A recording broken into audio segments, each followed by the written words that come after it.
Torino to Milano, a lot of trains, high speed, so 1 hour, even less. Yes. Anyway, congratulations. Yeah, it took a lot That's of huge. work and lobbying, but SDC is very keen to fund, or at least partly fund, the coordination for the UHOP. They see potential in that, and focus on high mountain observations. That's great.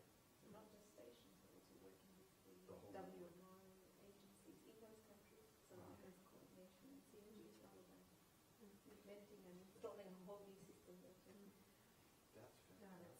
that's the right way, because in this way we have also all the standards which are required for data sharing, etc., which are already there, because WMO or GO, the Global Atmospheric Watch, if you want to put the data to be shareable and open to everyone, you have to follow standards and directives and inspire for the metadata too.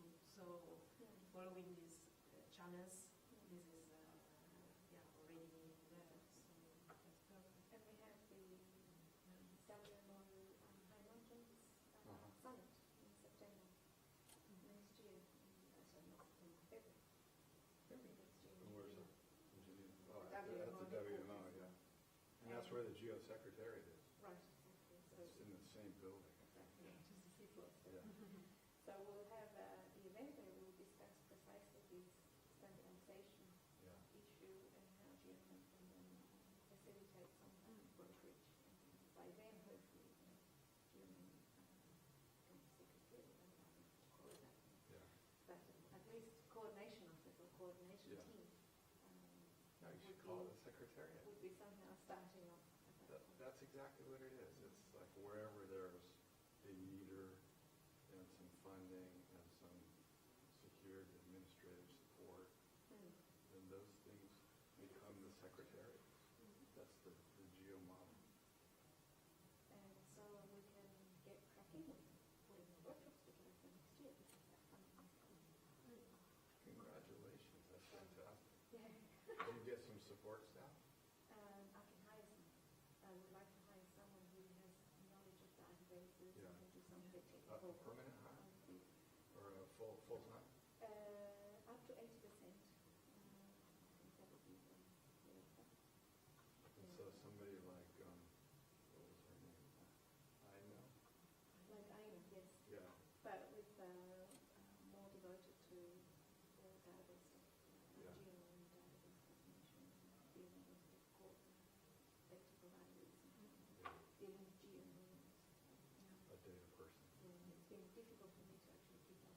So I need someone who's constantly on the ground. And putting together these databases is incredible. Yeah. Yeah. No, you have to add some competencies too, because that's not.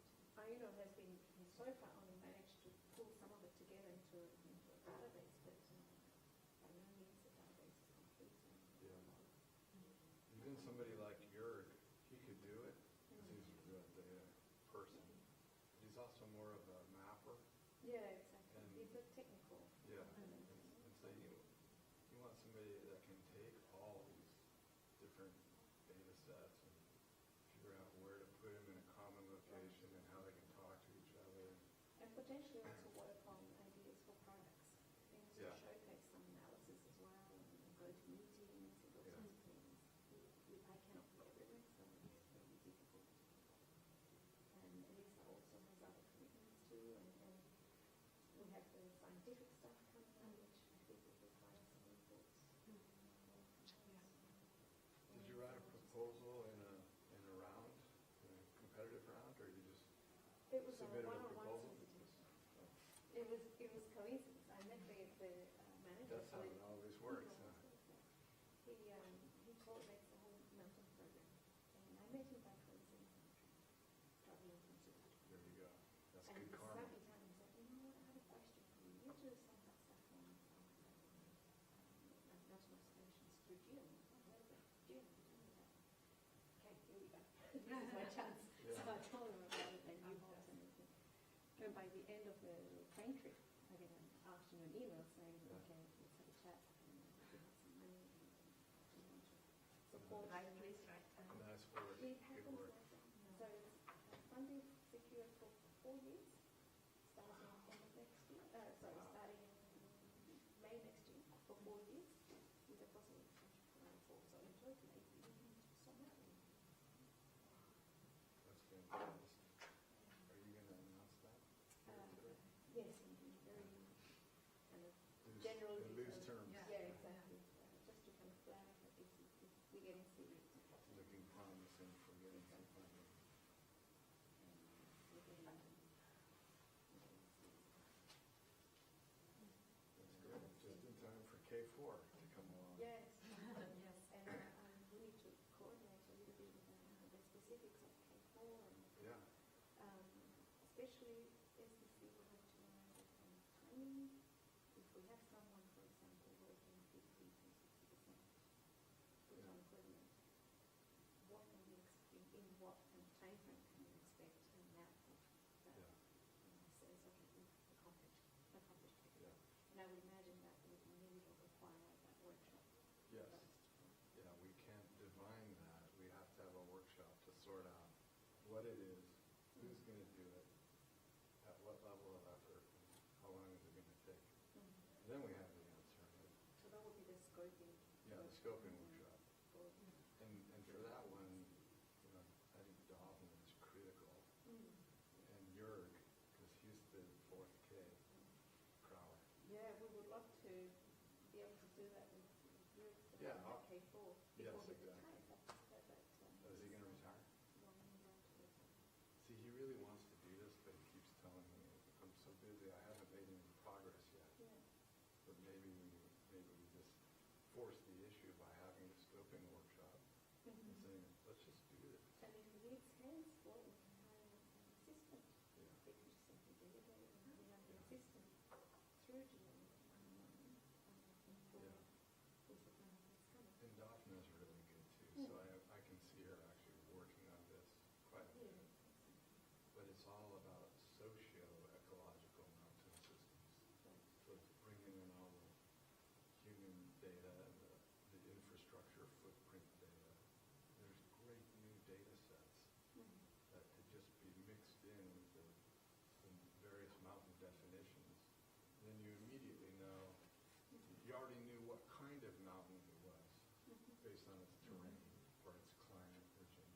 Now you know what kind of mountain it is based on the human activity there. Exactly. I've got an example of that in my Yeah. presentation. Well, you've already figured out K4. Well, we had a go at it in very general terms. Yeah. For this. So the Ecuadorian colleagues actually had a go precisely at that. They defined a mountain space that fits the mountain definition for Ecuador. And it turns out to be this whole area here, which is the empty. So here they've used one example, Travis 2014.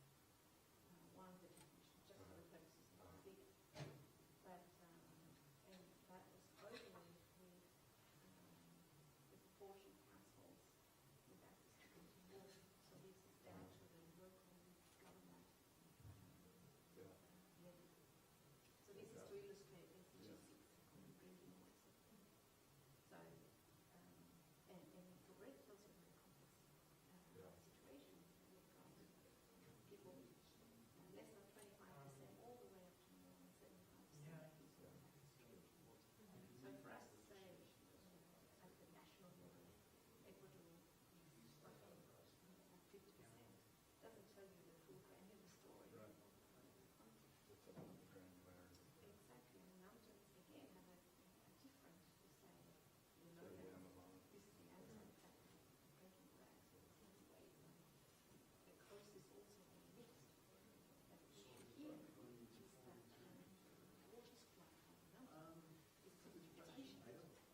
Okay, I guess this is all we're going to get for this afternoon, I suppose.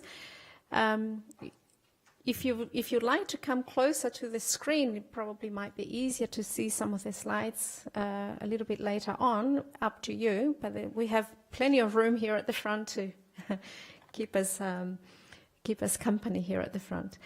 Hello and welcome. This is the Earth Observation in Mountain Regions side event, Advances, Challenges and Opportunities, and it's hosted by us, the GEO Global Network for Observations and Information in Mountain Environments, GEO-GNOME.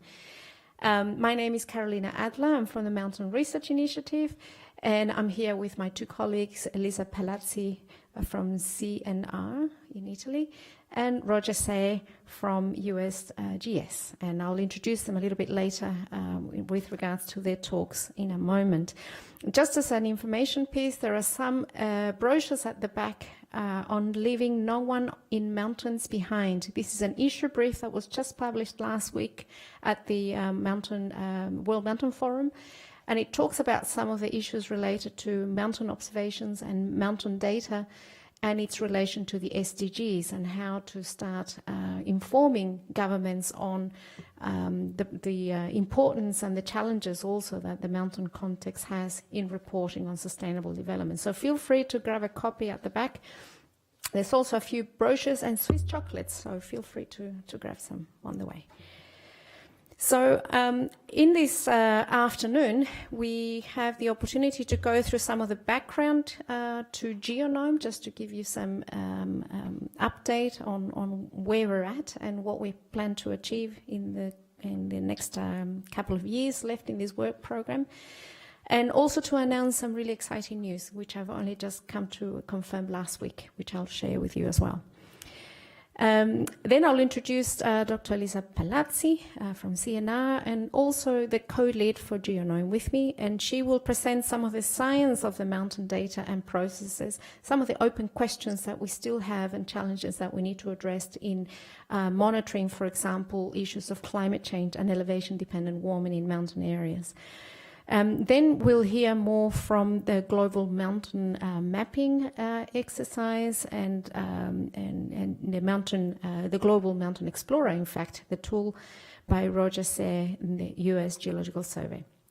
And to finalize, I will talk about this issue brief and the experiences we had in trying to localize the SDGs using Earth observation and some of the issues that we would like to flag as potential for further research going forward.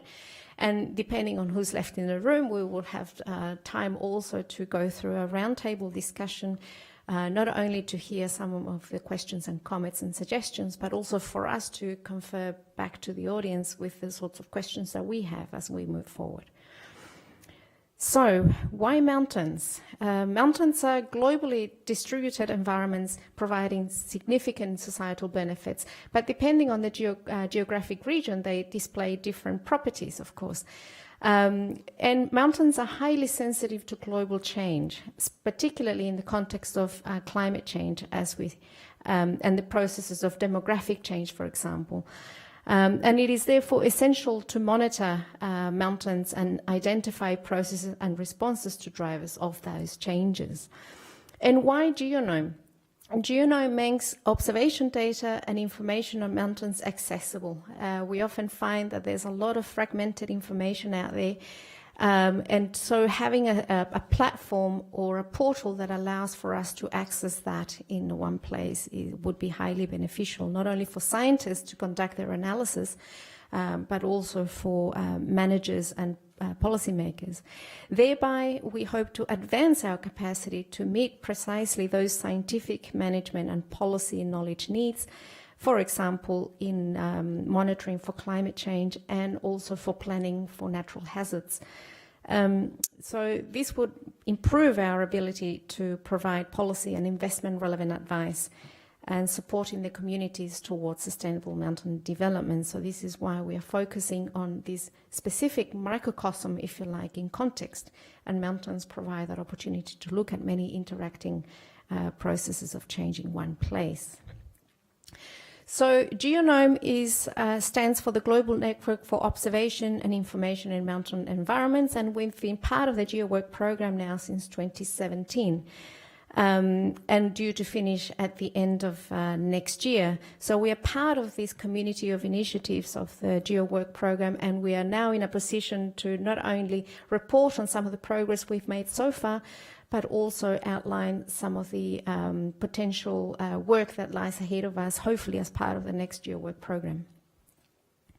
So GEO-GNOME is led by myself at the Mountain Research Initiative. We are research coordination network based in Bern, Switzerland, and we are funded by the Swiss Academy of Sciences. And with me, of course, I have Elisa Palazzi from the Institute of Atmospheric Sciences and Climate in Italy. And we have at the proposal stage for GEO-GNOME, we had over 80 individuals representing diverse scientific organizations and non-scientific entities interested in being part of GEO-GNOME. And what we need now that we have a work plan going ahead is to formalize those contributions and participations so that we have a system and a process through which we can also monitor our own contributions to GEO-GNOME. And at this point, I'd like to flag that we have an information webinar coming up on the 27th and the 28th of November. And it'll be done via WebEx online at 2 different times of the day, so that hopefully we have people joining us across different time zones. And the idea is to not only inform on some of the changes and new proposed work that will happen through the next year and a bit, but also to coordinate, as I said, those and formalize those contributions to GEO-GNOME. And at this point, I also want to flag the announcement, if you like, of funding that's been made available to GEO-GNOME, finally, to in fact set up a proper, if you like, GEO-GNOME secretariat within in Bern through the MRI.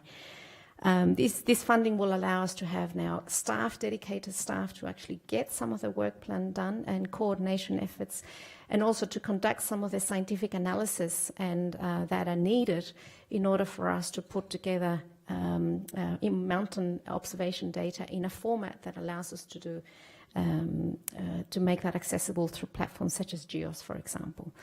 So I cannot share too many details at the moment, just simply to flag that funding is available, and we are now formalizing that contract with our funders in the coming couple of months to start in January next year. So this gives us sustainability also to continue for potentially the next 8 years. This is funding secured for 4 years, with an additional 4 years after that pending progress. So this is very encouraging news indeed. This you won't be able to read if you're sitting all the way down at the back. But just to mention that the GEO-GNOME rationale and the work plan went through substantial change and upgrade in May earlier this year when we conducted our workshop in Bern. And we were able to streamline down to 3 key objectives that are framing our progress in the next within this work plan. So objective 1 is about being able to delineate mountain regions using the best available data, knowing where and how mountains are expressed, if you like, spatially, is a very important first step to take in order for us to then attribute other information and data on that. So that task was considerable work done through colleagues, and we've got Rajase who will talk about that a little bit later in his talk. Just to say that much of what we set out to do within this task has already been achieved, so I'm very glad that we're making some good progress there. And we've also identified new subtasks that we need to also explore. For example, how to potentially create a layer that allows us to see socio-ecological systems for mountains. So I'll let Roger dwell on that a bit more. Objective 2 is about identifying data providers and user knowledge needs. And now that we have more or less a system through which we can recruit and formalize those commitments, we can start engaging more concretely on this objective in the next couple of months and into early next year. And the third objective is to improve the monitoring and understanding of mountain processes. And here we need substantial work still on improving high elevation climate data in particular. This has been a major data gap for us in the mountain research community. So this is something that we're placing a lot of emphasis and focus on to begin with. And as a current lead author of the IPCC, that is the Intergovernmental Panel on Climate Change, special report on cryosphere, oceans and cryosphere, we've identified precisely those gaps in the High Mountains chapter.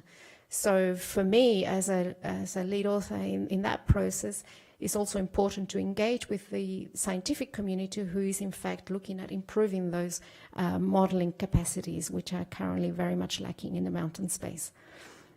So for that, I will allow my lead, Elisa Palazzi, to explain a little bit more what those data gaps entail and why is it so important for us to address those with not only in situ but also Earth observation data to help improve that in the coming years.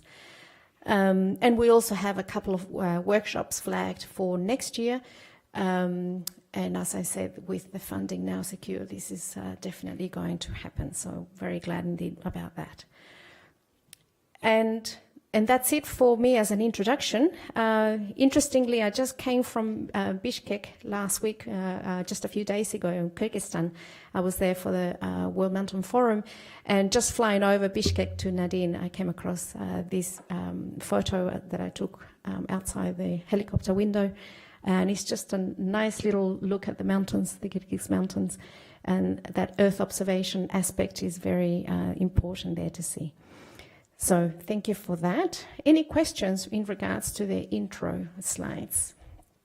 If not, I would like to then call upon my colleague, Elisa Palazzi, to tell us a little bit more about this science of mountain data and the processes therein. So we'll switch slides now.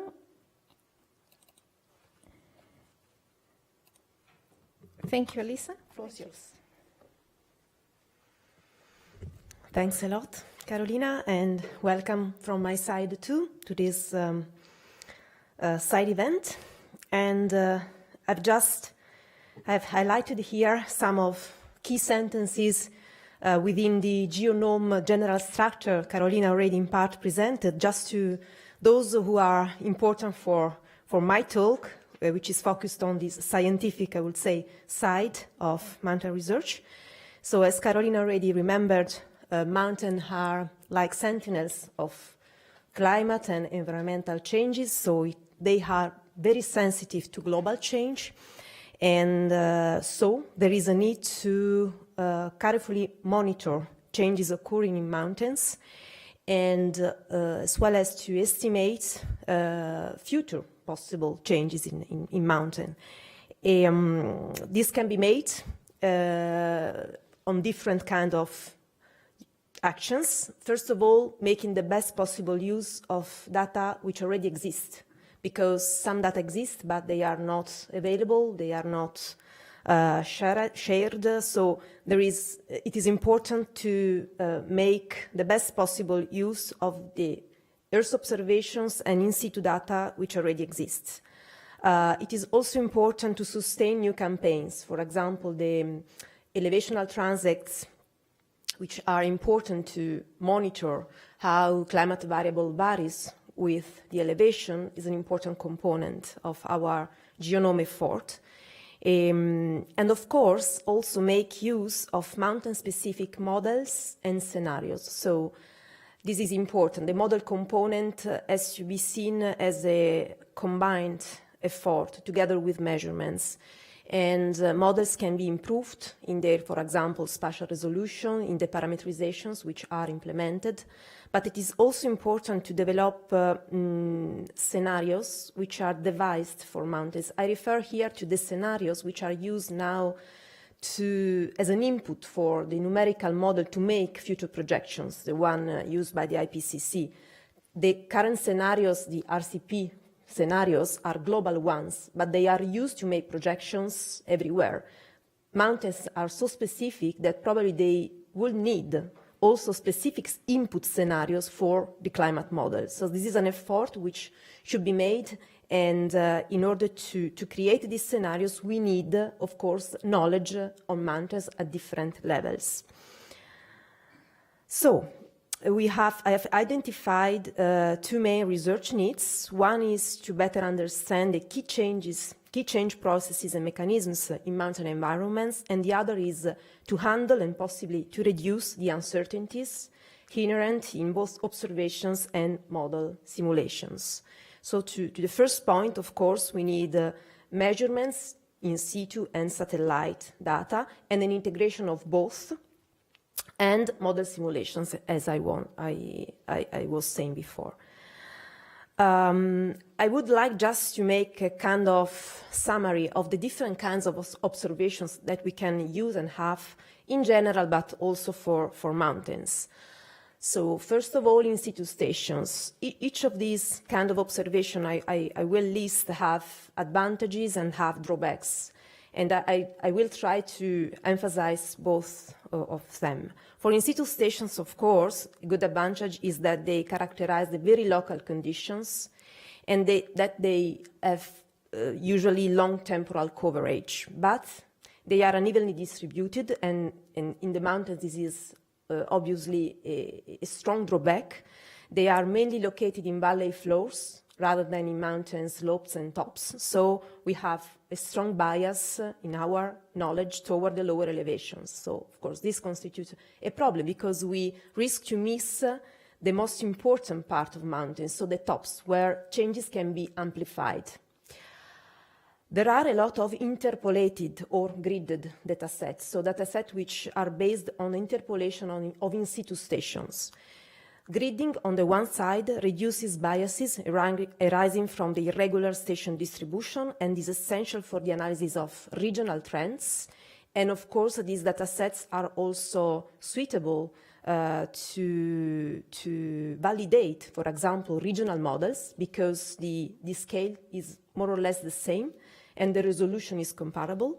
But of course, the poor spatial coverage and the high sparseness of the underlying stations represent a great source of uncertainty when interpolating grid point values from the nearest few available stations. So, of course, this depends on how dense is the network of stations we are using. In the example I provided, we have the GPCC raw stations, which are used to build the GPCC interpolated gridded dataset, which everyone can download from a server and use. Of course, for example, in the Tibetan Plateau, the uncertainty associated to this gridded dataset is very, very high because it comes from interpolation of a very few stations. So, of course, it depends also on the interpolation technique which you use, but this can represent a great source of uncertainty. Satellite data. Satellite data have a spatial complete coverage of climate variable estimates, but they do not extend back beyond the 1970s, more or less. So they start to become suitable for assessing long-term trends, but of course they are not comparable to in situ station data. And they still have problem in measuring accurately some variables. But this is true also for, of course, in situ stations, in particular for precipitation and snow. Both kind of observations, in fact, in situ and satellite still have problems in measuring, for example, the snow component of precipitation. We also can rely on data sets built on blending in situ stations and satellite data. One example is GPCP, for example, which is a merged in situ and satellite data set at a global level with a quite coarse, however, spatial resolution. Then we have reanalysis, which can be used These are data sets which use data simulation techniques to keep the output of a numerical simulation or numerical model as close as possible to the observation. So sometimes the reanalysis data are considered as the best estimate of the reality you can use, and they are very often used to validate also models over the historical period. They are global and continuous, but climate trends obtained with the reanalysis should be kept with caution, because continuous changes in the observing system and biases in both models and observations can, of course, introduce spur variability and trends into the reanalysis output. So when you have to calculate trends, for example, reanalysis are probably not the most suitable data set you should use. Oops.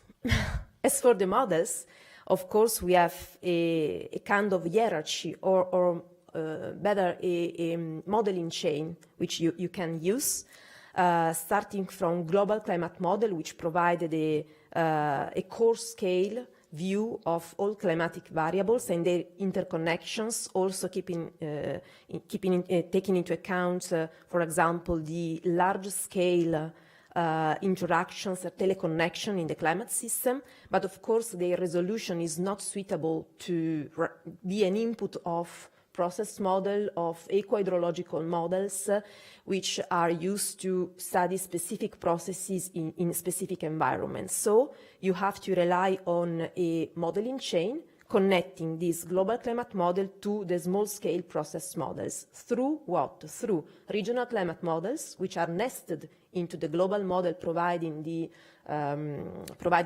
lateral conditions or the boundary conditions. Regional climate models can achieve resolutions up to 10 kilometers for the hydrostatic models, or up to 3 kilometers more or less for the non-hydrological models. And still, this resolution cannot be enough to look at the details.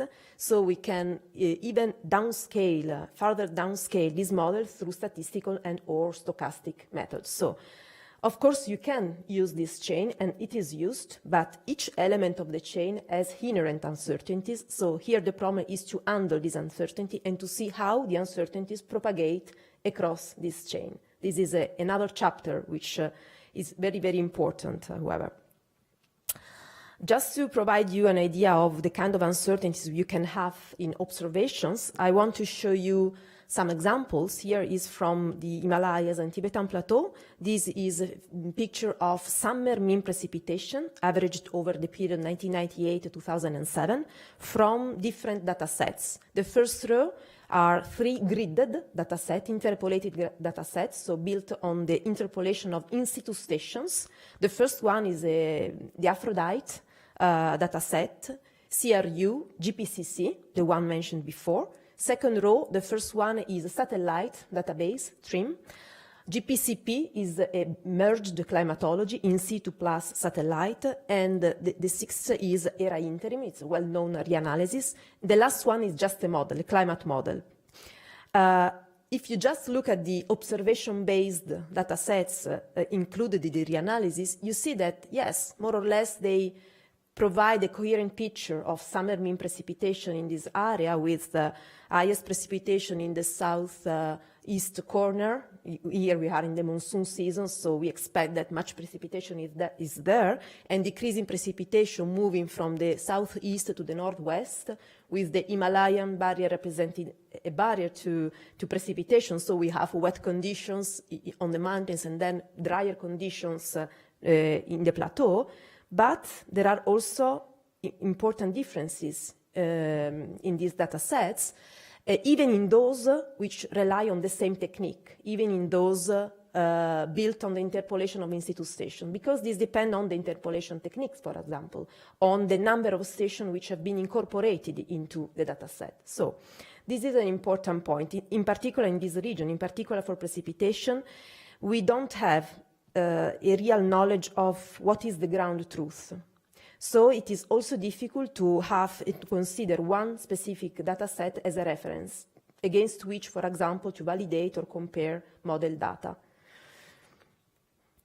And as for the models, of course, the uncertainty can be even higher. Here, this is an example of time series of precipitation in the left panels in summer, in the right panels in winter for the Himalayas, first row, for the Karakoram, second row.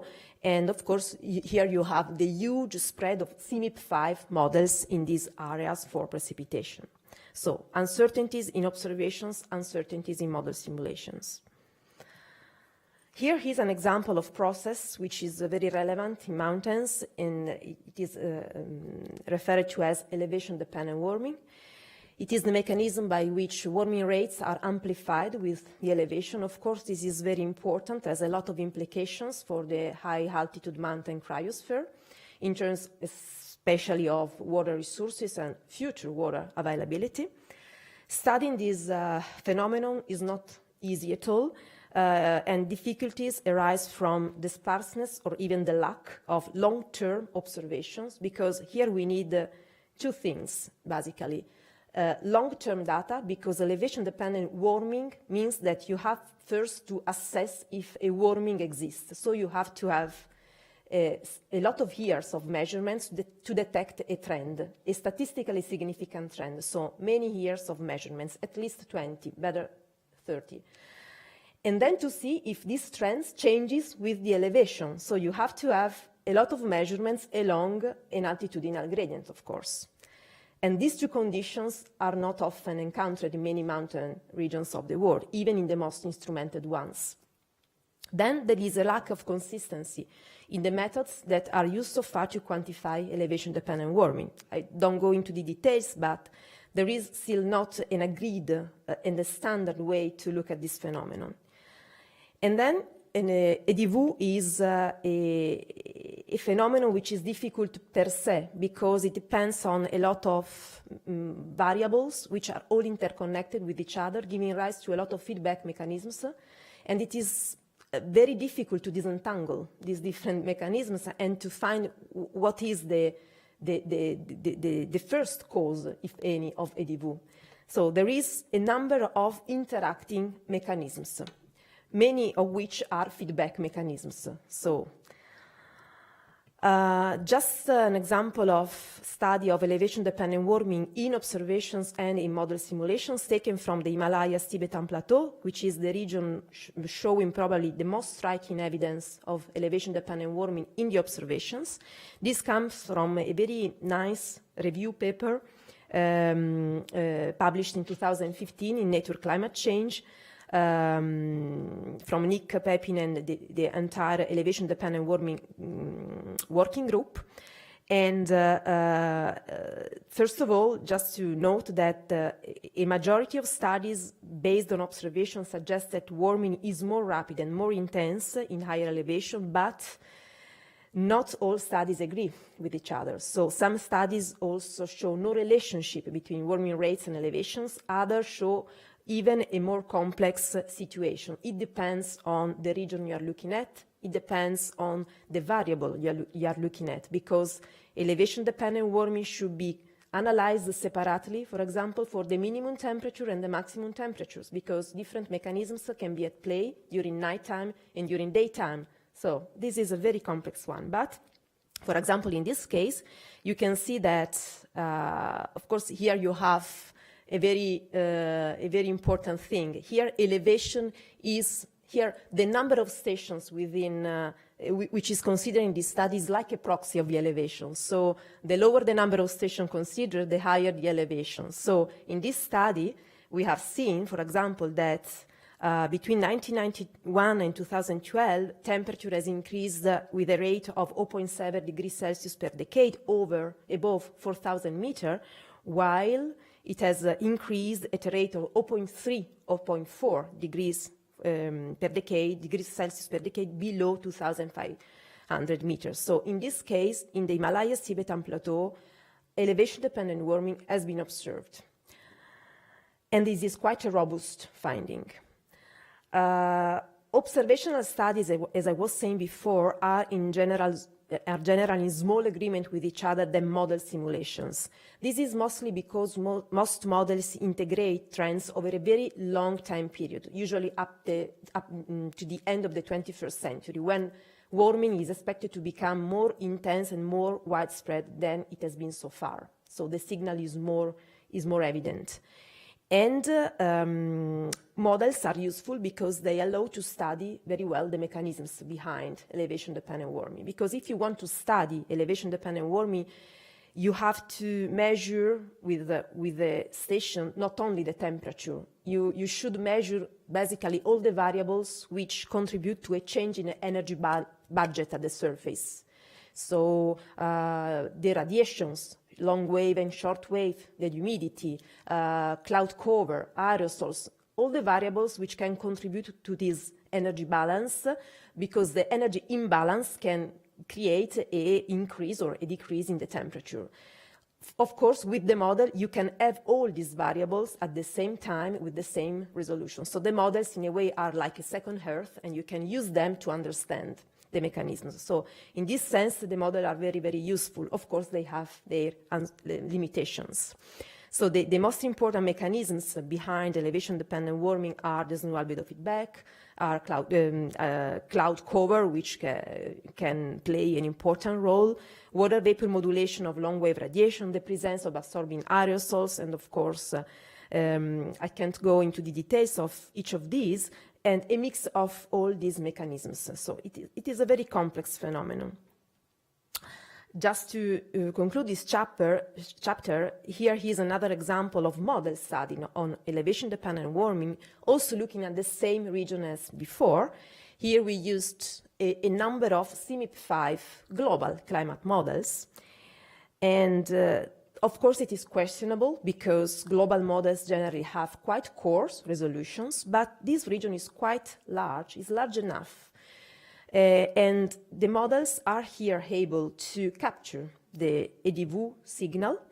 Here we use models with very different horizontal resolutions from 0.75 degrees latitude longitude up to almost 3 degrees, which are more or less 300 kilometers.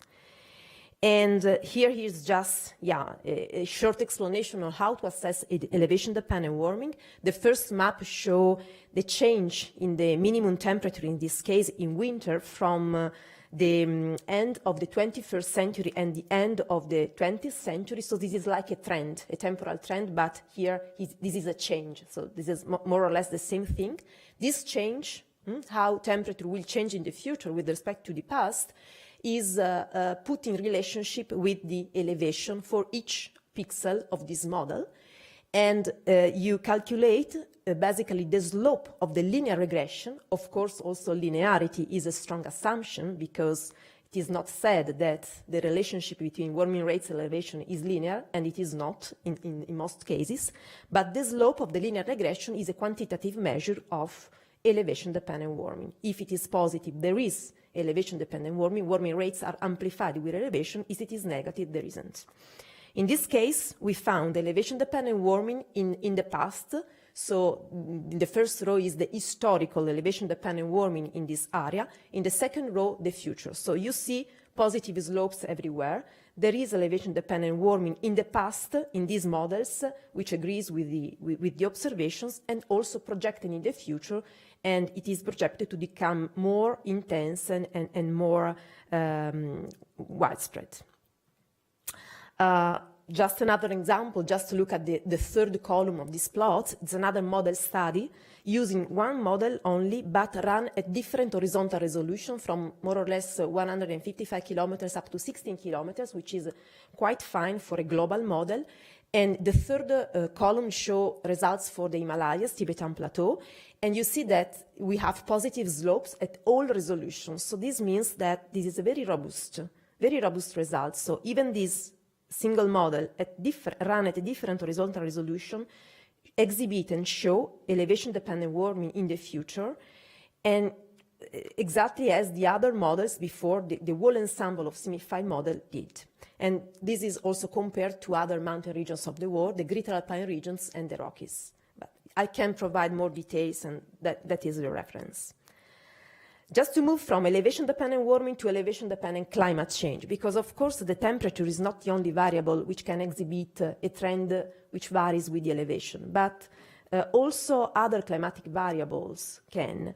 And it is important to assess how precipitation extremes, how temperature extremes eventually their change vary with the elevation. So we are starting to perform a study just analyzing how extremes defined by the ETC-CDI, which is a standard definition of extreme events, behave and how they change is related to the elevation. And without going into the details, in the x-axis we have different mountain regions of the world, the Tibetan Plateau, the Loess Plateau, the Yunnan Plateau, the Alps, and for some specific extreme indices, for example, for days with precipitation above 20 millimeter, for precipitation above the 90th percentile with respect to a baseline period, we exactly see that the changes in these indices exhibit a strong variation with the elevation too. So it is important to see that not only the mean variable, but also the extremes may exhibit some elevation-dependent signal.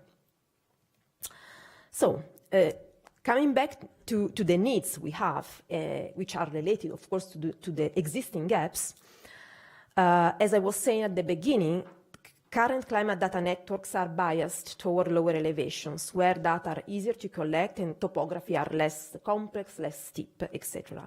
In order to gain critical information on climate change in mountains, we need to improve and to expand our capabilities in mountain regions up to the highest elevations. And so this is the motivation behind, basically behind this third task of GEO-GNOME, which is focused on the creation of transect networks of in-situ climate data over elevational gradients. This data wants exactly to respond to the need I highlighted before, so the necessity to measure along different altitudes the temperature and all the other variables which can be useful, for example, to understand elevation-dependent warming, to understand elevation-dependent climate change. So this is an effort we are exactly doing within GEO-GNOME. Through this unified high elevation observing platform, HUOP, which is being created right now. This transect network of in-situ climate data over elevational gradient should be intended as a means to complement data information from Earth observation systems and data, so from satellite data.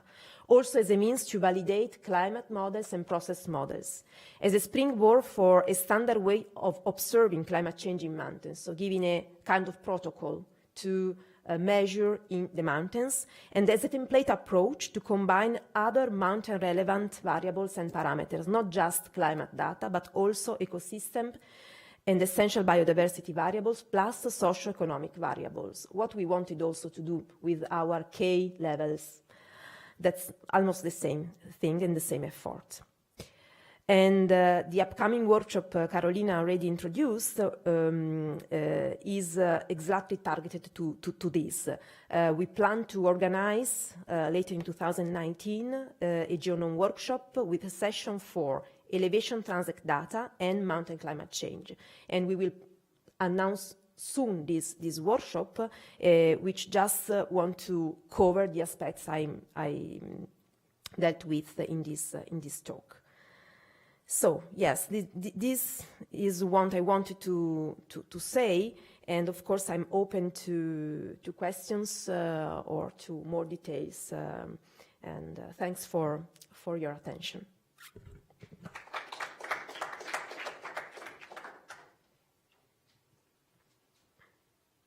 If not, I leave the floor to Roger.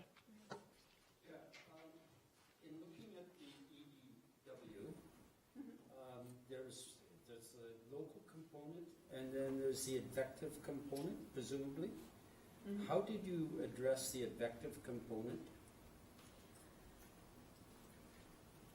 With the models, for example, it's easier in a way. because you can, for example, if you look at, what do you mean? Yeah, you have the local components, so the very local climate, of course.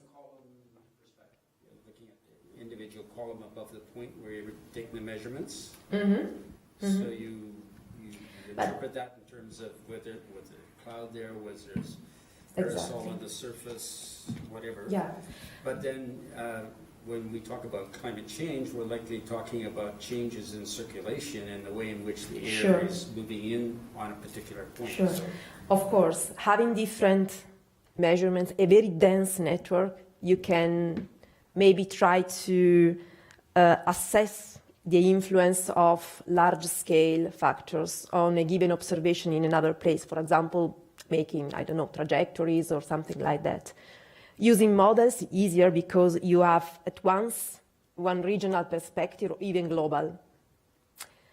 And the models already have incorporated the dynamics of the climate system. For example, if global models have, of course, a lot of limitations, mainly due to their resolution, which, however, has very improved in the recent years.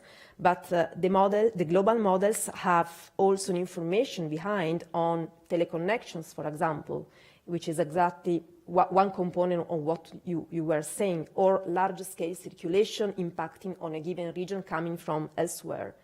So it's not easy, of course, but maybe one way is to try to combine information from the different kind of sources you have, very site-specific and from a regional scale perspective or even global, looking with the global model, for example, a different mountain region at the same time. But it's not easy, of course, to track the changes. Yeah. one other question. In mountains, you often have very strong winds, and so drifting and sublimation of the particularly snow particles is quite significant.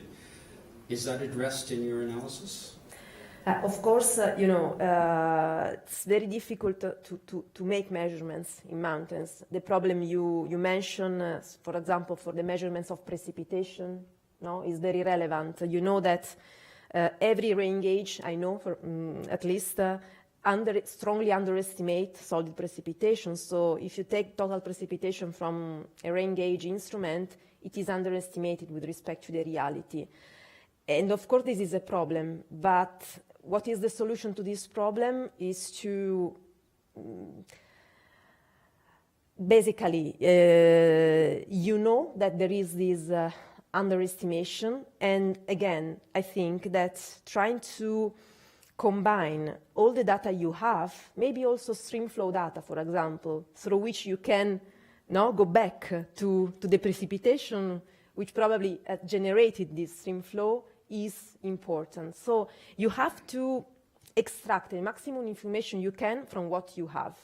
And there are, at least by now, some limitations in the observing system which exist and cannot be removed.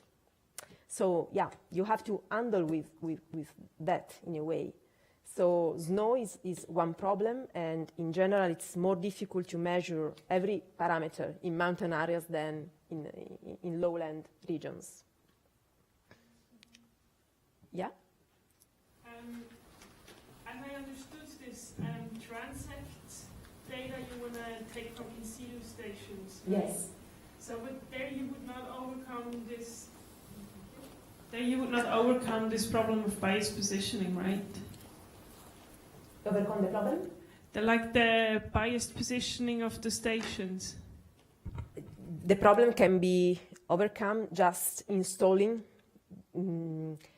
different stations at different elevations in a way which guarantees some homogeneity in the distribution of the stations along a transect in the different sides of a mountain, for example. Of course, this requires a lot of effort in terms of number of stations. You also plan to install new stations? Try to support the installation of new stations besides exploiting the one already existing. But yeah, the idea behind this HUOP was to sustain the development of new networks well distributed along an elevational transect. Yes. Thank you.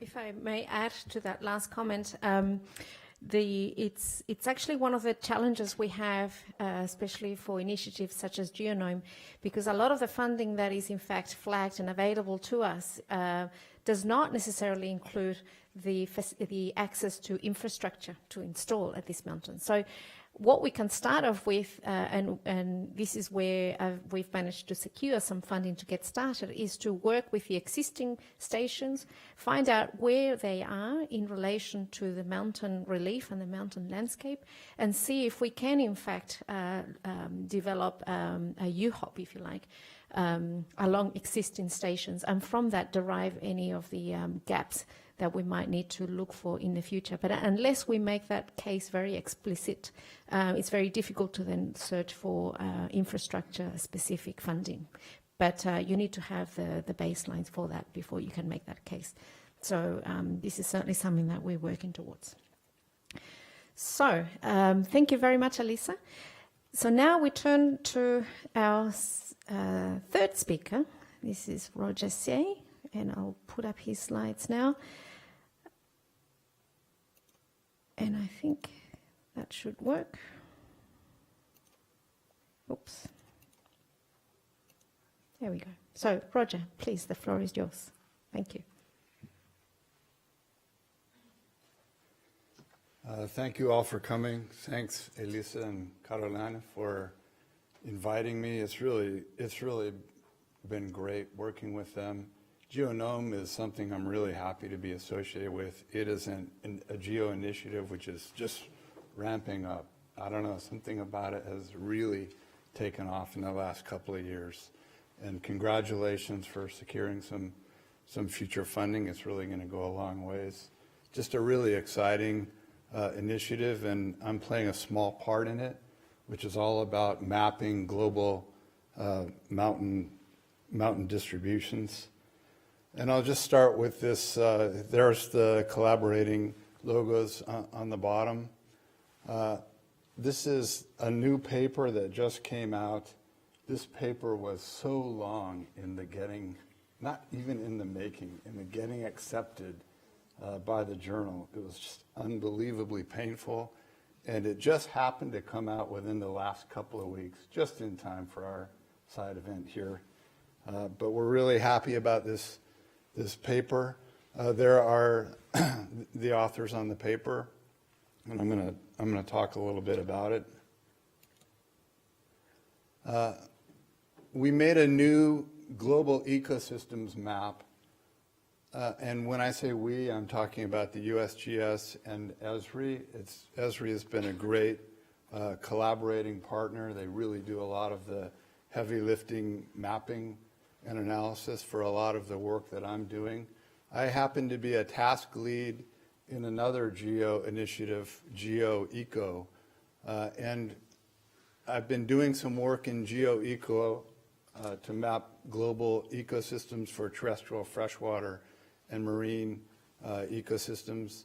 And a lot of the mountains work I extracted from some of this terrestrial ecosystem mapping.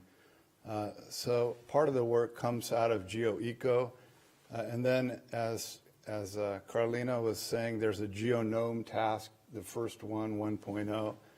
There's the language for that. Accurately delineate mountain regions using best available data.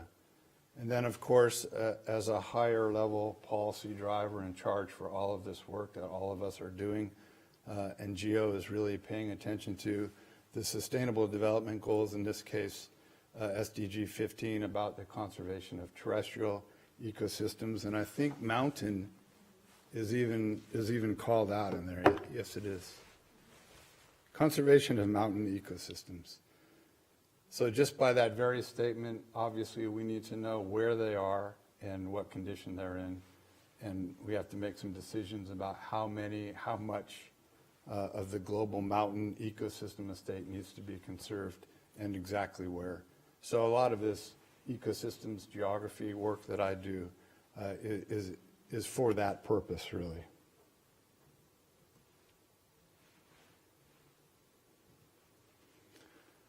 There is a new 250-meter spatial resolution global mountains data layer that we call K3, and I'll describe the naming convention here in a moment.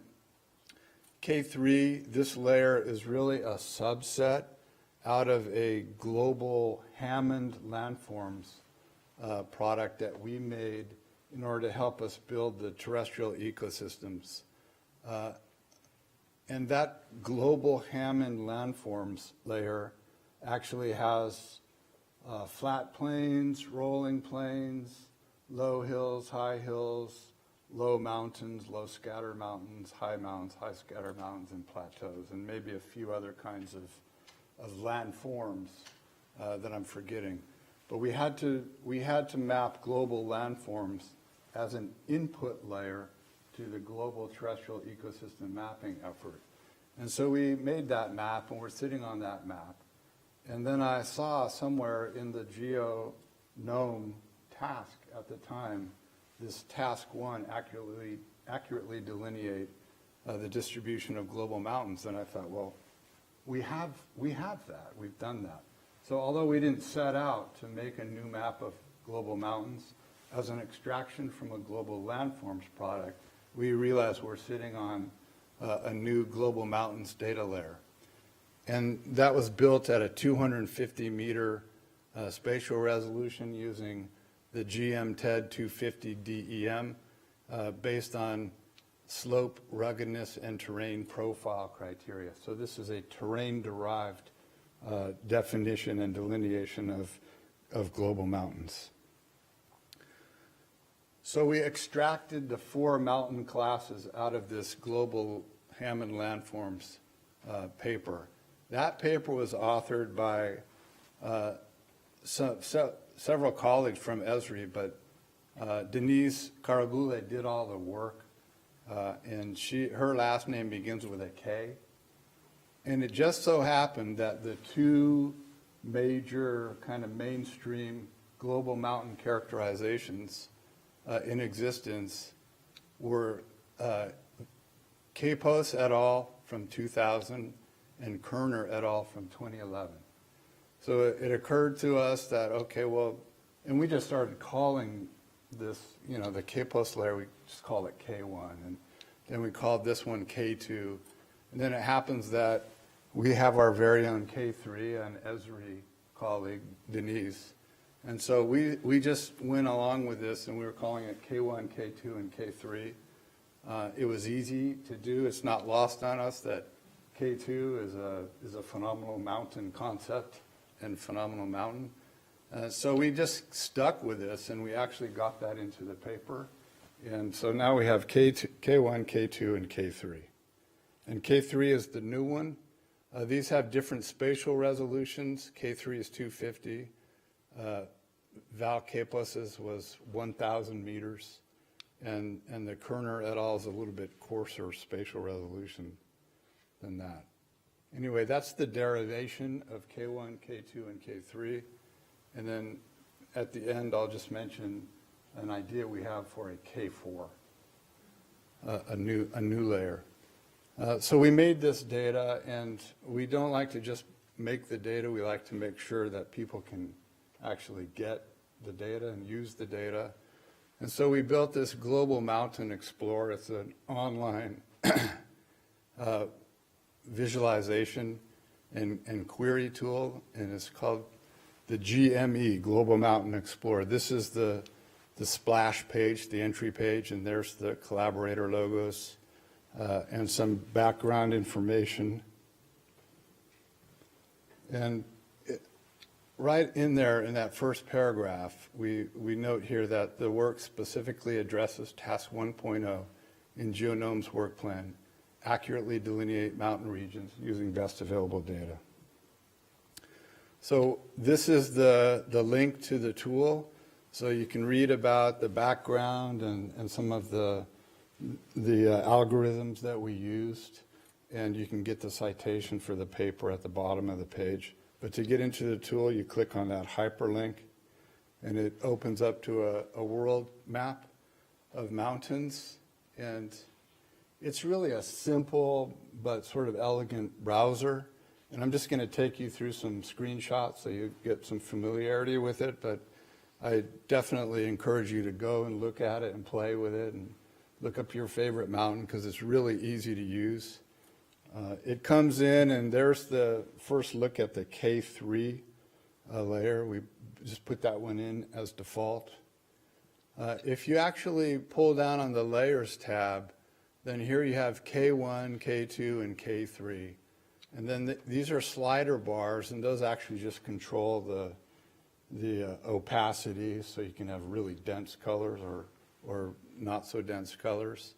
And then for each of the layers, you can look at that distribution either as a binary mountains and non-mountains, or you can look at all of the classes in that concept. So here we've checked that we want to see the K3 layer, and we want to see all of its classes, and so those are the 4 classes.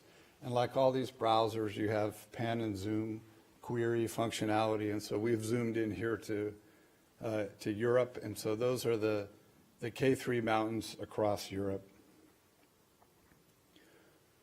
And here we've said that we want to see just the binary classes. So we click from all 4 classes to just mountains versus non-mountains. And so of course you can do this for any of the 3 data layers. But what's really nice about working with Esri is they have some really great tools for all of us to take advantage of. And these templates for building these websites always include this set of base maps. And so you can actually look at your data on top of any number of different maps, including satellite imagery. So here we're looking at the K3 data on top of the world image base map that Esri has produced. But if we want to, we can pick any of these other selections. And here, for example, is the world topographic base map. And in this case, we happen to be looking at the K2 mountains in Europe on top of that base map. And then so there's some additional functionality. First of all, there's a really nice geographic search tool, and you can type in any name of a mountain or a region, and it goes outside of our database and searches through a name server, and it zooms you right into a location. So in this case, I just typed in Mount Kilimanjaro, and so there you see it's now zoomed into Mount Kilimanjaro, which is at that point. And then at any time in using the tool, if you click anywhere, you're asking it a query to return all the information. So if you click right there on Mount Kilimanjaro, then it brings up what it is in K1, K2, and K3. So Mount Kilimanjaro was classified as a K1 class, a mountain class greater than 4,500 meters in K1. And then in K2, there's the climate, the bioclimate attribute. And then there's our K3 high mountains class. And then there's the elevation of it as well. And just in clicking, I tried to click essentially the center, and it says 19,000 feet. And I know that Mount Kilimanjaro is 19,380. So that was a good confidence builder to just click right around there in the center of that and get a pretty good readout on that elevation for that mountain. And then we also have this slider functionality in the tool where if you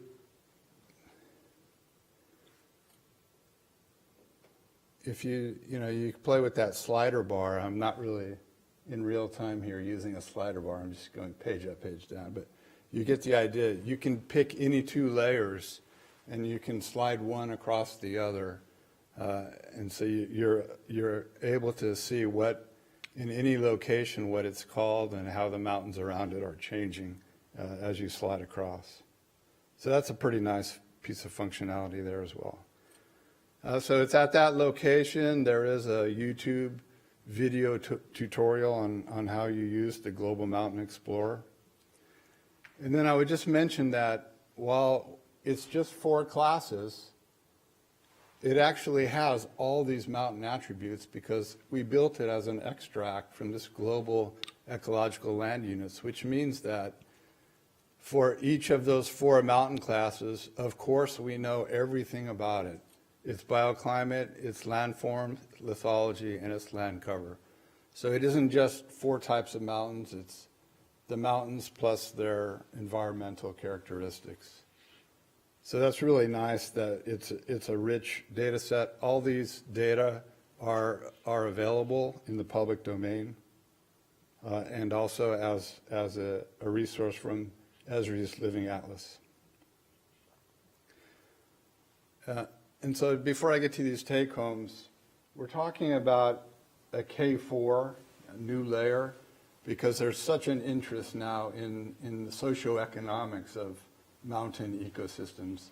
People are everywhere in mountains, and it's one thing to define and map a mountain or a mountainous region using a certain set of criteria, and the paper goes into that in some detail, but it's another thing to think about mountains as places where people live and sources of goods, ecosystem goods and services that sustain us as human beings. So what we'd really like to do is, at a minimum, we want to start richly attributing our mountain concepts, either K1, K2, K3, or all of them, with a lot of now increasingly available fine resolution socioeconomic data, and also on the production of ecosystem goods and services from these mountain systems. And so at a minimum, we can take our existing K1, K2, and K3 and just bring in a whole new set of attributes, and we could call that K4. But we're also even thinking about maybe a new mountain delineation of mountain, socio-ecological systems. And somebody on our team, Jörg Krauer, is someone who has been a proponent of this for a while now and has been saying, I would really like to do that someday.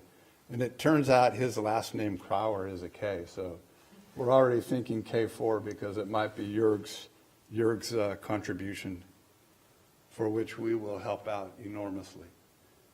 So anyway, these are sort of the take-homes. GeoEco and GEO-GNOME are both producing really good data. And we're putting this data out there. We're trying to make it easy for people not only to get and use, but also just to explore. Windows into the data are really important. And so our Global Mountain Explorer tool, we think, is going to increase the exposure of the resource to a much broader audience, certainly. There's many reasons why it's important to know where our mountains are. And I mentioned already the SDGs, so there's a conservation motivation there. I need to know where mountains are so I can figure out which ones need to be conserved. So there's the conservation and conservation priority setting, but impacts assessments, Elisa was talking about climate-dependent or elevation-dependent climate change. If we want to know what's happening to mountain ecosystems based on climate change, then we have to have good maps of where those mountain ecosystems are, what condition they're in. Recently, there's a really interesting new emerging paradigm, if you will, on ecosystem accounting. That is the valuation, both economic and non-economic, of the goods and services that ecosystems produce. And so this whole EO for EA, and there's a side event on this tomorrow, Earth observation for ecosystem accounting. That whole concept also requires good maps of ecosystem distributions. And then I think this information is even useful for straight up resource management. We have new global data on mountain distributions, and we have a new tool for visualizing those data. I think that's it. Thank you very much.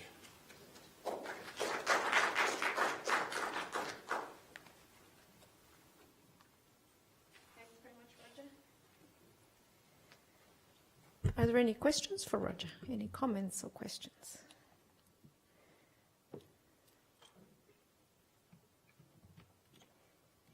There's one comment here. What are the chief threats to ecosystems in mountain regions? Human cause or natural? Both. You know, I don't know if the natural changes are something that we can yet describe, consider as threats. I mean, what's happening in mountain systems based on climate change, for example, that's certainly a reality. But I'm not sure that we're prepared as a community to all those threats to mountain ecosystems from climate change. But everything is changing. The water production is changing. So it's something that we have to really pay close attention to. And then human-caused threats. I think the big one is destruction of habitat for biodiversity. But you also have an awful lot of infrastructure going in.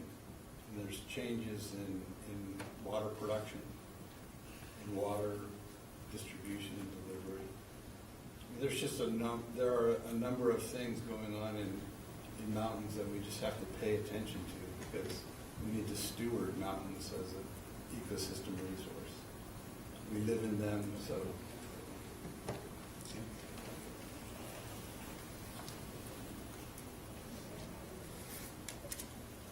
Any further comments or questions?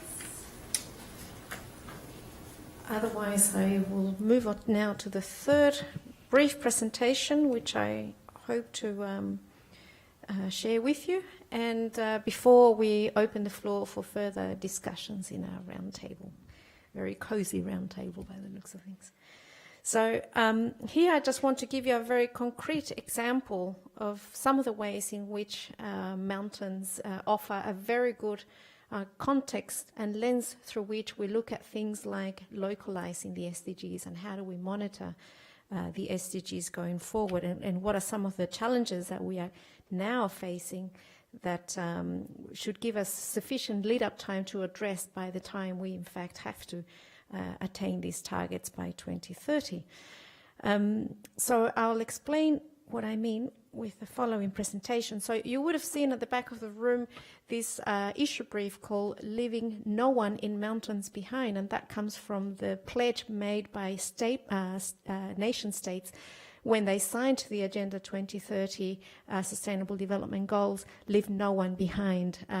So this is kind of a use of that tagline here to mention mountains as one of the examples for that. And there are copies at the back if you want to take one for yourself. We're happy to share those.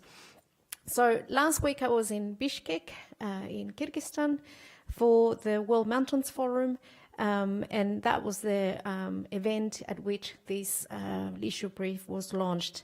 So here we have in the picture all the regional partners and funders. This is the Swiss Development Agency for Cooperation, ourselves, Mountain Research Initiative, as well as our partners in the regions from the Andes. We had Condesan, we had ARCOS from Africa, we had ICIMOD for the Himalayan region, and FDDM and the Center for Development and Environment at the University of Bern for Switzerland and / Europe. So that was the event at which we launched this issue brief. And why were we motivated to look at this issue? We felt that the agenda, the 2030 agenda, provided many opportunities for us in mountains. One of the first ones was to it gives us an opportunity to reflect on the key development priorities in mountain regions, using the SDGs as a kind of framework through which to more or less check if those priorities that are defined by the countries are consistent with the SDG framework. We also wanted to identify national, regional and global policies and strategies that explicitly address mountain communities' development needs while enhancing resilience. And the third opportunity that the 2030 Agenda offers is that the SDGs provide the means to relate those priorities to reporting requirements, addressing those mountain-specific assessment and review of sustainability more generally, guiding policies and implementation. So rather than looking at this as a problem or a challenge, we also acknowledge that there are opportunities here to start systematizing a way for monitoring and reporting on sustainable development, but more specifically in this case for mountains. So the approach for the data that you see in the issue brief started off as a rapid assessment approach. We had to just very quickly, within the space of 2 to 3 months earlier this year, between May and June, conducted workshops in the countries of Nepal and Uganda, which were, according to the World Bank, classified as low-income countries. We also included Kyrgyzstan and Ecuador as middle-income countries, and Switzerland for high income.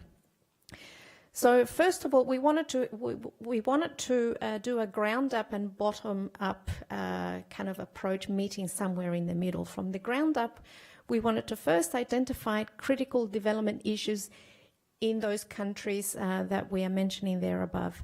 So for that, we conducted an online survey with practitioners and stakeholders in those countries who are tasked with the monitoring and review process for their countries on the SDGs. So we issued this survey online to also consult with them about what they regard to be the key development issues in their mountain regions. Not necessarily addressing them in the context of the SDG, but just to mention what those key development issues are. Then we also did an online survey to identify the SDG targets of high priority for their country. So this is looking at precisely what's listed under the SDGs in terms of targets and indicators. So we asked these participants to then look at the SDGs and identify those that they regard to be high priority for monitoring mountain ecosystems and community resilience in their country. So that's a separate question from the first one, where we asked those development issues. Then we came together in a one-day workshop in each of these 5 countries and did this exercise based on the International Council for Science methodology for interacting the SDGs. So how do the SDGs in themselves either reinforce or inhibit, if you like, the implementation of the other SDGs. So that's a specific methodology for doing that. So we wanted to find out whether those high priority SDGs, how consistent do they map across resilience targets, for example. And fourth, and this is being done with our colleagues in Condesani in Ecuador, they went a step further and in fact did a spatial explicit analysis of those targets for their country. And I'll go through one brief example of that in the presentation as we go along. So without going into much detail here, because it's very difficult to read, we just wanted to, first of all, identify what are those high priority targets for each of those 5 countries. And it was interesting for us to note that, of course, each country and each mountain region in each continent has very specific ground conditions, which is therefore not surprising to see that the high priorities vary across these particular countries. But there are some consistencies as well, and we find that quality in education, SDG 4, and climate action, SDG 13, are fairly consistent in terms of agreement and consideration as a priority for these countries. With all the others, there's a little variation. Nevertheless, it was interesting for us to note those particular priorities in those countries. So in learning about decisions about how to make investments to strengthen resilience, it was interesting for us to then go through this exercise of interrelating and the interactions between the SDGs. So on the one hand, we have the high priority targets. As I mentioned, this is the y-axis here that were identified by all the countries surveyed across their resilience target. So what could, in fact, strengthen and enhance the resilience of mountain communities, irrespective of disturbances. So not just climate-related resilience, but resilience in general. And this is the kind of table that came out as a result. So it was interesting to note that there are a lot of the SDGs, in fact, require a very comprehensive and systematic implementation as a whole, rather than simply selecting a few SDGs. They're meant to interrelate.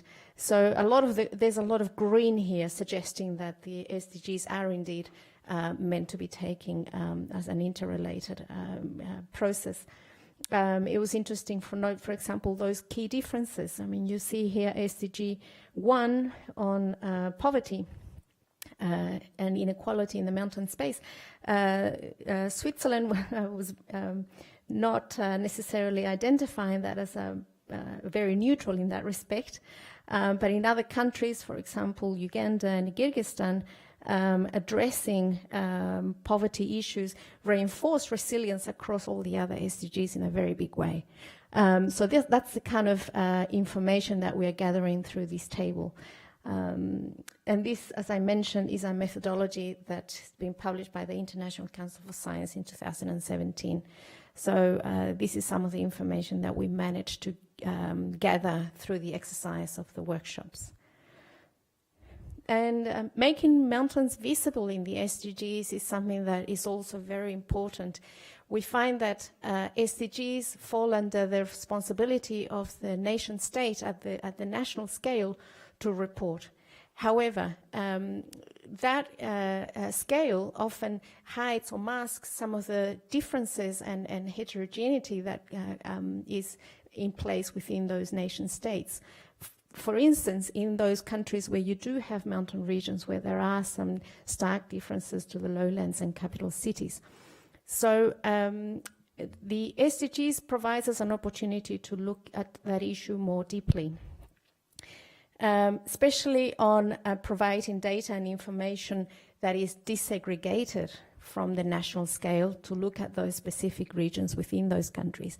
And rather than the implementation, which is, as I said, the responsibility of the nation state, here we have an opportunity to facilitate Earth observation data and information in the review process. So assisting nations in the monitoring and assessment of the SDGs that they report through their own review process. So this is something that we are hoping to be able to facilitate, for instance, through GEO-GNOME going forward. And one of the key elements for that is also for us to co-learn from this. I think it's fundamental that we also improve our own methodologies through the experience that each country has in terms of their implementation. So this is also a two-way learning opportunity that we see. Just to give you an example of how far Ecuador went in this assessment. So out of all the SDGs here, for example, SDG number 6, clean water and sanitation. Target 6.1 states by 2030, we shall achieve universal and equitable access to safe and affordable drinking water for all. And the specific indicator is to outline the proportion of population using safely managed drinking water services. So how is Ecuador heading in terms of being able to respond to and report on this particular target and indicator?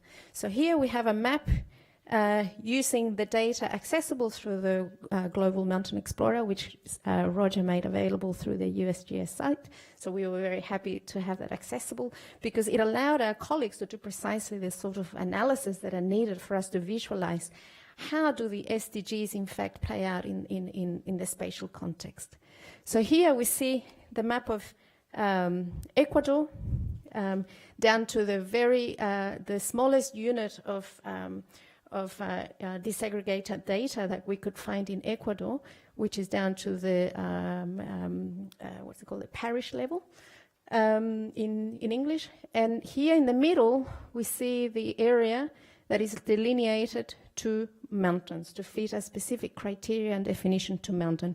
And in this case, this photo shows the definition according to Crauer 2014. Now, this is not necessarily one of the K layers that Roger mentioned. However, it uses a definition of mountains that we hope to incorporate, as he mentioned, in K4 going forward. Nevertheless, this is just a very general delineation, and our colleagues at Condescend have in fact mapped the same region according to the 3 definitions as well, just so that there's a bit of a comparison there. So what this shows is that the mountain region is very heterogeneous. So there are areas, for example, around the capital city, Quito, where there is a reasonably high, more than 75% in proportion of people with access to drinking water, whereas in the more marginalized rural areas, that is less so. So even within the mountain region itself, you see a lot of differences. And it was interesting also for us to note that adjacent to that, in the jungles, in the Amazon jungle, the proportion of people with access to water is far less in comparison to the mountains. And another story again in the lowlands towards the Pacific Ocean, so the coastal areas too.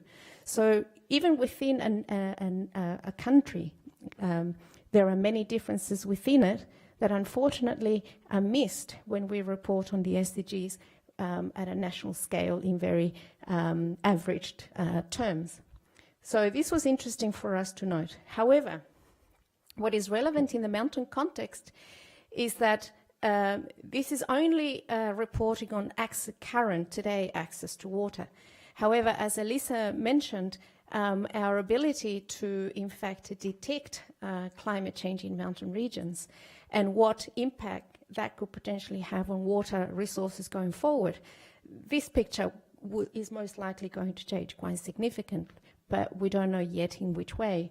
Noting, for example, that in the mountain regions of Ecuador, the glaciers, like everywhere else in the world, are retreating quite fast. And water resources and the water runoff situation is also changing quite dramatically. So this accessibility issue is also depending on availability. So this is likely to change in the future. So these are some of the things that we can already start to think about and analyze as we move forward. So what are some of the key messages and conclusions after doing this for only within 4 months? The finding for us highlight common development priorities in mountains, such as sustainable resource use, climate action, strengthening people's livelihoods and resilience, but they also reveal significant differences based on mountains' diversity, not only within the mountain region in the country, but also in comparison between countries. Going forward, one key challenge is the lack of disaggregated data, especially high-quality disaggregated data. For example, Tier 1 and Tier 2 data. At the moment, we are using a lot of what's called proxy data, Tier 3, and specific to mountain regions that correspond to the SDGs indicators. So overcoming this will require a very pragmatic approach where we have to rely on this proxy data and iteratively combine it with transparent and participatory stakeholder reviews. So those workshops also allowed us an opportunity to see what could work in that context, particularly in validating, if you like, a lot of that with local stakeholders. And third, disaggregated spatial visualization to monitor progress on the SDGs is vital for communicating key information for management and decision making, including, as I mentioned, that heterogeneity within nations, a key role here for Earth observation, I believe. So with that, I end that input, and I just wanted to finish off by highlighting the 2 events that are coming up in our calendar, which I hope will offer an opportunity to also continue this dialogue and an invitation also to be a part of this. So the first one is the webinar. GEO-GNOME will have a webinar event on the 28th and the 27th and 28th of November, precisely to look at those next steps and ways in which we would like for you to also be a part of that. So you can find details about that event by going into the mountainresearchinitiative.org website. We'll also have this up on the GEO website very soon. So details for how to register for this will be online. And the second event I want to highlight here which is very relevant in the context of what Elisa mentioned before, especially in the development of the elevation platforms, Unified High Elevation Platforms, UHOPs, is the High Mountain Summit hosted by the WMO. This is on the 25th to 27th of February in Geneva next year. MRI has been invited to be a part of that as co-chair for the event.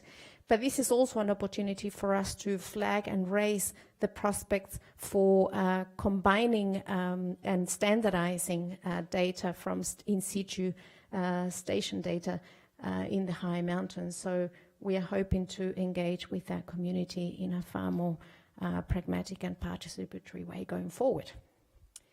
So with that, I finish with my favorite view on the way here from Kyrgyzstan. And thank you very much for your attention. I very much enjoyed your company here today. And if there are any questions, now we can open the floor for roundtable discussions. So thanks again.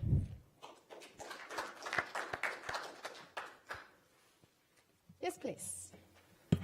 We have the microphone coming. I believe we're being web streamed at the moment, so it helps to have the microphone. Yeah, it's an interesting strategy to take a landscape unit like mountains and to document the SDGs relative to them.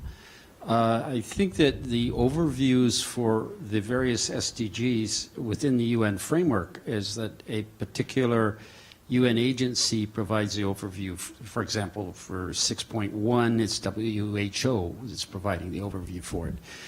But would you attach this landscape approach to a particular UN agency, or would you do that yourself? Or how would the overview be provided for the countries that have mountainous terrain? Right. At the moment, with the only one that we are directly dealing with, only because, as Roger said in his presentation, SDG 15, I believe, has mountains specifically mentioned there. So we are in contact with FAO, who are the custodians of 15 point, help me here. Anyway, it's within the SDG 15. However, as you mentioned, there are other custodians for the other SDGs that are attached to UN agencies, absolutely. And this is certainly something that we will need to map out to make sure that we are not only in contact with them, but also to if you like, cross-check that the information that we are providing and deriving also answers to the methodologies. I assume that those agencies would be tasked with informing and consulting with the nation countries, who then have the responsibility of, in fact, doing the monitoring and reporting back to the assembly. So yes, that's a very good point, and we do have that flagged as a next step, absolutely. Thanks. Any further comments or questions or suggestions even, because we are only just starting this exercise. And Could I just add to that? In the end, the responsibility for reporting up on the SDGs is clearly going to be at the national level. And so nations are going to be looking for guidance on how to do it. They read the SDGs, they see what the charge is, they start thinking about how are we going to report on that. And I understand that there will be these UN-like bodies or UN entities that are to be the champions for several of these. And I think that their role is essentially to think about how to actually implement the measurement for the indicators. But I also feel that the countries are going to be looking from all different quarters on what's the best way and the most appropriate way for them as a nation to report up. And so I do understand that there will be these hosts, but it isn't clear to me yet on their role in terms of providing national guidance and also maybe doing a global exercise as a roll-up from the countries. So a lot of that remains to be seen still. Now, this may be wrong, but I thought that there was some intent for these overview activities of UN agencies to try to overcome one of the problems of the Millennium Development Goals, where the individual nations came forward and you couldn't verify what they were claiming they had achieved. And so this was going to be a check, sort of a little bit of a check on nations.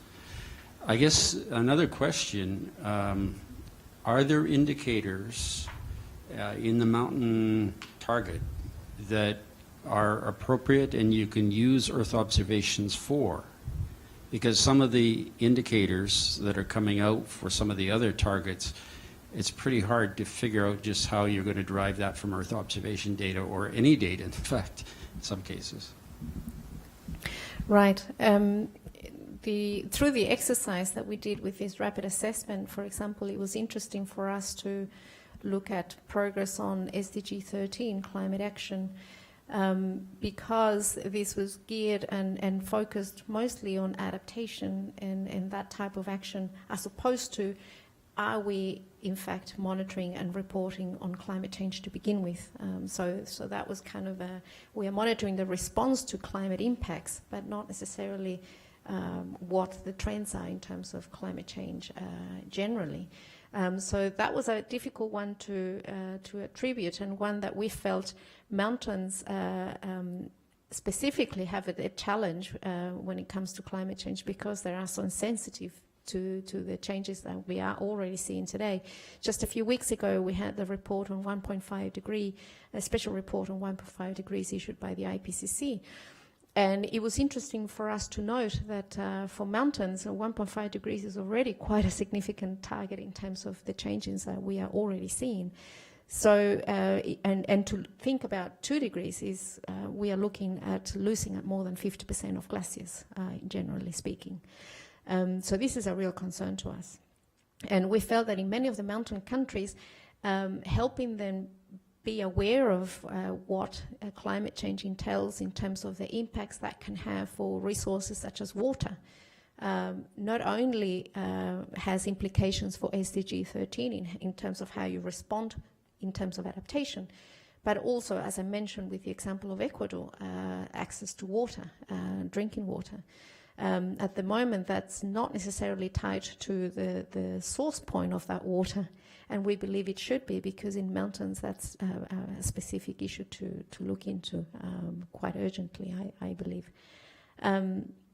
So yeah, a very long response to your question there, but yes, that would be one of the things that we're looking at. Yes. Yes, please. Thank you.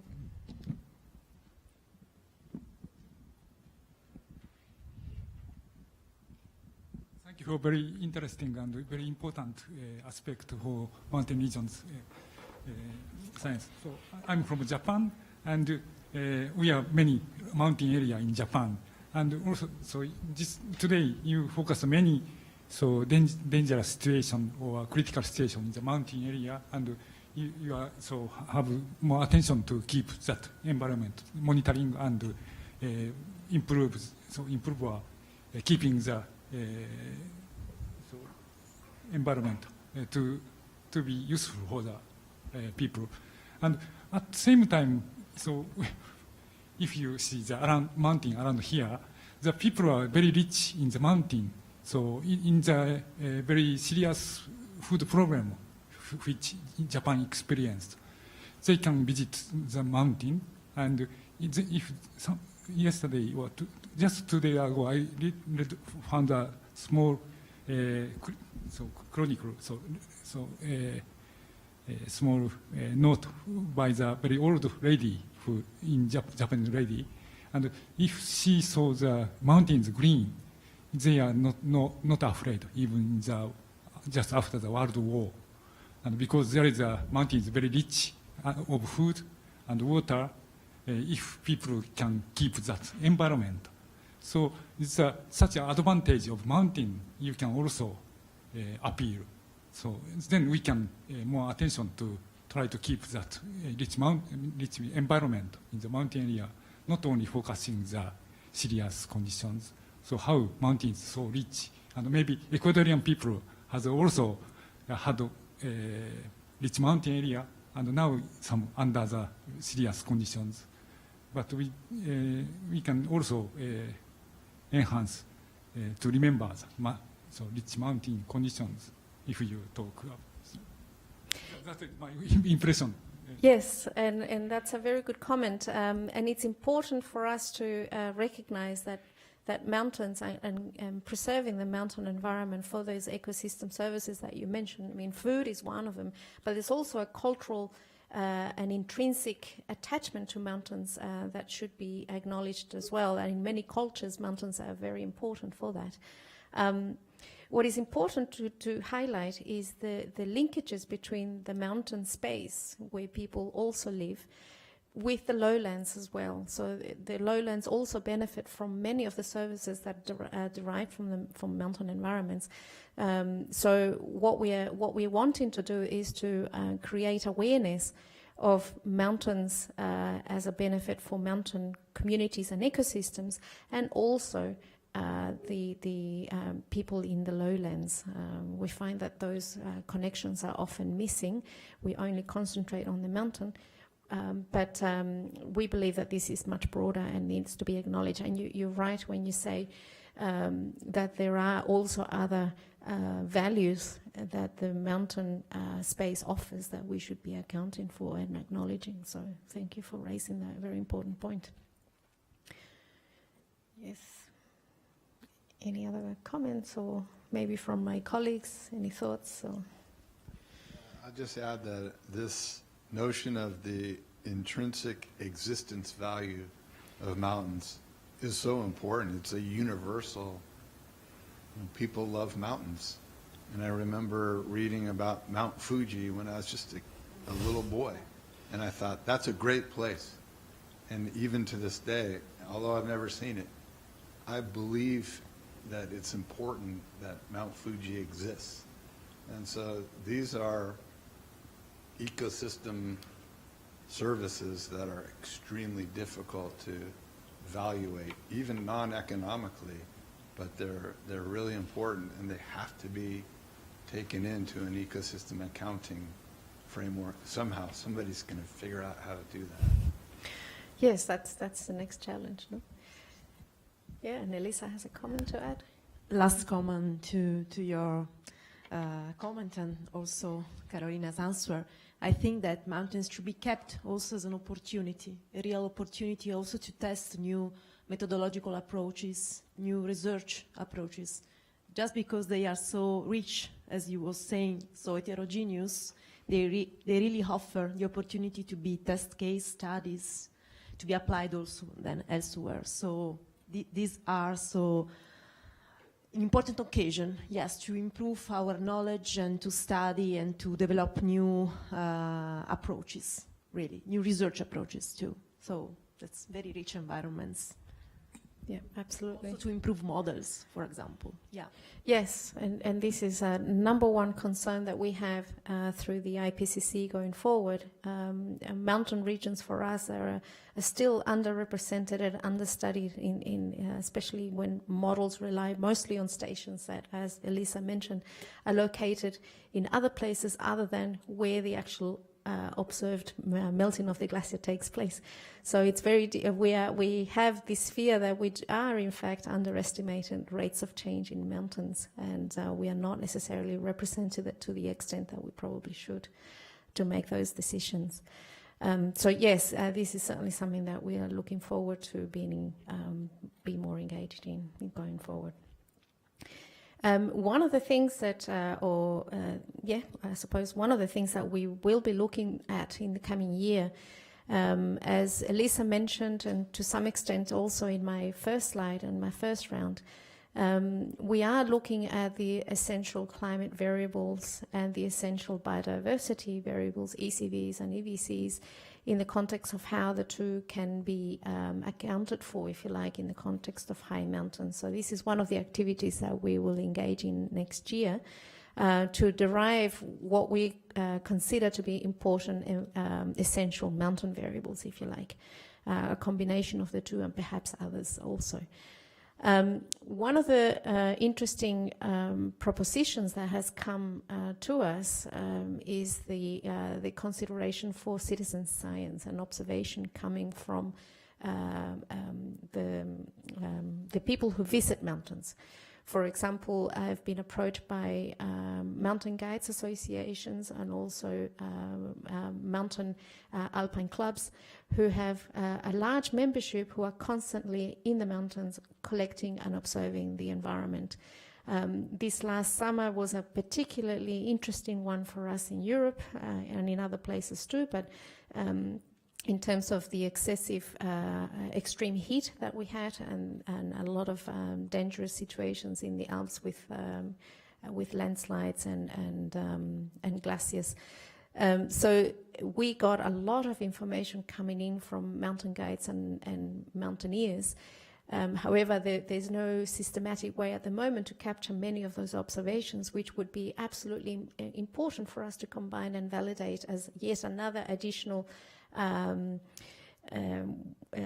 source of evidence, if you like, for how to monitor and report on global change in mountains. So we're looking at how to systematize and ascertain, I suppose, the quality assurance that goes with citizen science data for these sorts of information going forward. And that was an explicit request being made to GEO-GNOME to look at that issue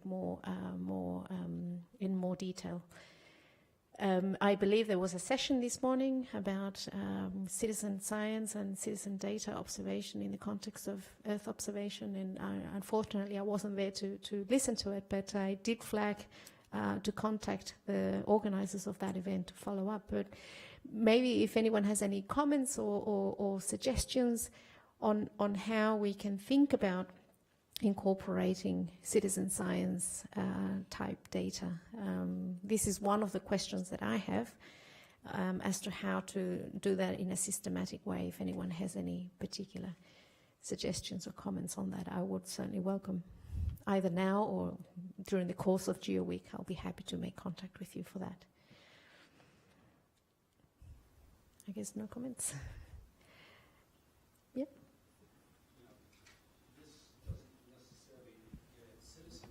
But the study that you've got of Ecuador is very interesting because it flags where people are getting their water from. And if you were to identify the processes by which the water comes to them, you could identify where the change is likely to have the most impact. For example, if glaciers melt, and there's no longer a source of water locally, or at least there's a diminution of that source, that would be important for interpreting what the impacts will be after so many years. We put out models and we have projections of what the changes will be, but translating that into the actual impacts of people living in these areas is a gap yet to be filled. And getting data, and citizen data might be the way to go that would allow you to interpret those impacts, would be advantageous. So if, I don't know, if people have cell phones or cell services up in the mountains or not, in some cases maybe not, but in other cases probably yes. So if somehow they could track the information that was critical, and you could have some template or something that gave guidance as to what information was useful, it might be a first step in incorporating citizen science into the program.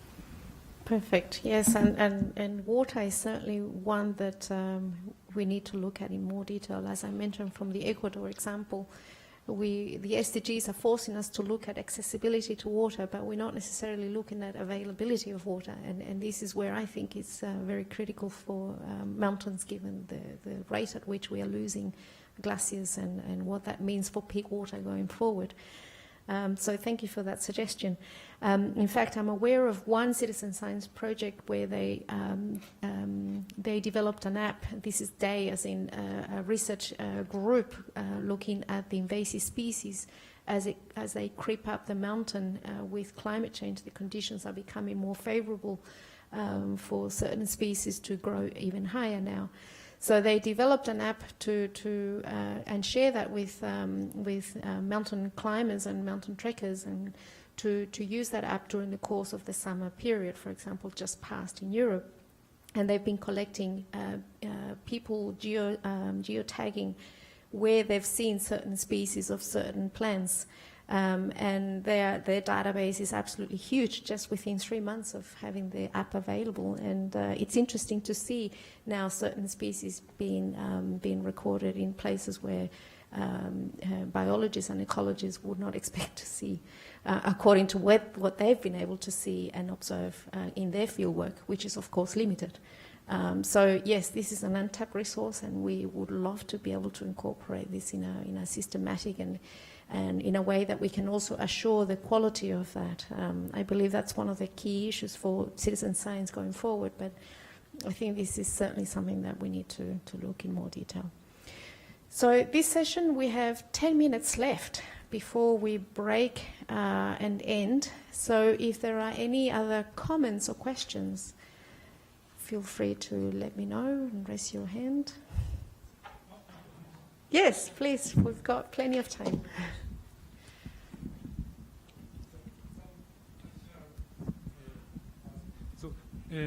So welcome to Japan, all people. Thank you, it's my first time. And in Japan, mountain means very rich resource. Not only for the we have not high mountains, but a small mountain here we call Satoyama. Sato is a hometown. The mountain, Yama is a mountain. Hometown mountain just behind of our house is keeping our water clean. Not only amount, but the quality is very good. And it makes good sake. Japanese sake is coming from the mountain water. It's very important. And also fishermen are trying to keep the water quality. No recent very heavy rain because of the global warming, many water vapor and strong rainfall destroys, causes a landslide. We are very sad to come to the very many rock and sand to the ocean or coast. And then the fish resource is marine resources are destroyed because of such a huge rainfall. And so keeping the fish resources, marine resources, mountains also important. And that's keeping our Japanese resource, sake and fish. So it's my welcome announcement, and also maybe related to your mountain. Perfect. No, thank you very much. Yes, I'm yet to try sake in Japan, so this is if you take sake and fish, you can even excellent, mountain, yeah. Excellent suggestion, and I can then attribute that to a mountain-derived product here in the Kyoto area. So, thanks for that. And speaking of mountain products, there are still some milk chocolates at the back made from Swiss milk from the mountains. So please feel free to grab them on your way out. And also take a few copies of the issue brief. We have plenty of them still in Bern, so share those with your friends and colleagues because we believe that there are still a long way to go for us to make use of monitoring and reporting potential on SDGs. And as I said, mountains offer a very good context in which to look at this in more details in terms of methodology and to learn something about how we're dealing with sustainable development more generally. So on that note, we have one more comment. Yes, please. I was just wondering if GEO includes things like volcanoes and landslides, which tend to happen in mountains. Is there a disaster component to it or not? Yes, absolutely. And that aligns with one of the key priorities under the GEO Work program to also look at the Sendai framework for disaster risk reduction. And so that, again, offers a policy compass, if you like, to work backwards from it to derive those targets, indicators, and monitoring variables that we need to look at in the mountain context to address the disaster risk reduction framework under Sendai. So yes, that is absolutely part of that.